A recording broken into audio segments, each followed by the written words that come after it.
ያዘችው። ሰማዩ ገና መላቀቅ እንደጀመረ ነው። እስኪ እዩ፣ ሌሊቱ ይነጋል። ደመናውም ዞሮ ዞሮ ሲበቃው ያዘለውን ትነት አቀዝቅዞ ውሃ ያደርገውና ይዘንባል። አበባው ውበቱን አርግፎ ፍሬ ይሆናል። የኔ ህይወት ብትፈልጋትን የልምምድ ስራ ለመስራት ሄዳ ነበር። በዛው አጋጣሚ የአእምሮ ሕክምና ጥናት ሰልጣኝ ከሆነው ዶክተር ሲራክ ስር ትሰራ ነበር። እንዳፈቀራት የነገራትን አጫውታት ነበር። ካላስተዋወቅሽኝ ብላ ካየችው በኋላ እሺ እንድትለው መጎትጎቷን ቀጥላለች። ቆየው ቀዥቃዣ ሚኒባሶችና ሸክም ከብዷቸው እየቃተቱ የሚጎተቱ ከባድ መኪናዎች የሚፈጥሩት መላ ያጣ አነዳድ ብቻ አልፎ አልፎ ጭንቅንቅ ይፈጥራል። አንድ ጊዜ ቀለበት መንገድ ውስጥ ከገቡ በኋላ በበለጠ በላው ተሰናበቱ። ስልኩን ከዘጋች በኋላ እንደተጋደመች ውል የሌለው ሀሳብ ስትፈታ ስትቋጥር ትንሽ ቆየች።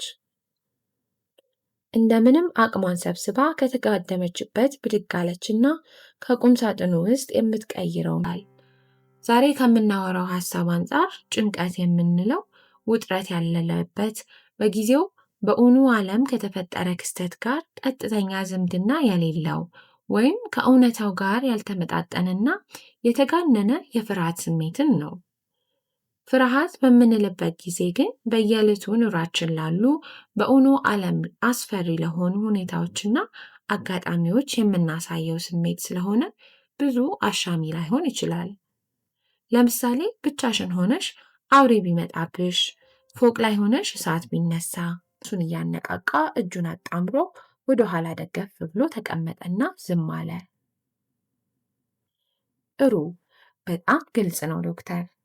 ግን ቅድም እንዳልከው ችግሩ እዚህ ሀገራችን ውስጥም ትንሽ የሚባል አይመስለኝም። በሀገራችን ላለው አለ። በተመስጦ ስትሰማ የነበረችው ጋዜጠኛ ሌሎች ጥያቄዎችን አከታትላ ጠየቀችው። ሚስጥርና እናቷን በጸጥታ ሲያዳምጡ ቆዩ። ማሚዬ የሚለው ሁሉ እኮ ልክ ነው፣ ግን ደግሞ በቃ ምን ያደርጋል? ችግሩ ተራራ፣ መፍትሄው ግን ጠጠር ነው። ማን ነው ይህን ሁሉ ጉድ ከየቤቱ ለቅሞ እየጠጣን ብንጠብቅ ይሻላል መሰለኝ። ዶክተር ሌላ ሰው የጠዋት ስብሰባውን ጨርሶ የሚወጣው 3 ሰዓት አካባቢ ስለሆነ ብዬ ነው አለ።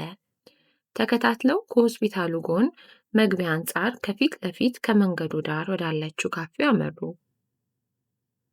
ነጫጭ የለበሱ ሐኪሞችና ነርሶች ቤቷን ሞልተዋታል። ሁሉም በየፊናቸው እያውካኩ በሻይ ቡናው ዙሪያ ተጠምደው ግቢው ጭር ስለሚል ቀኑን በእረፍት እንደመጀመሪያ ያህል ይሰማዋል። ደብል ማኪያቶ አዞ ከቤት ከመውጣቱ በፊት ሲያነብ ስለነበረው መጽሐፍ ማሰብ ጀመረ።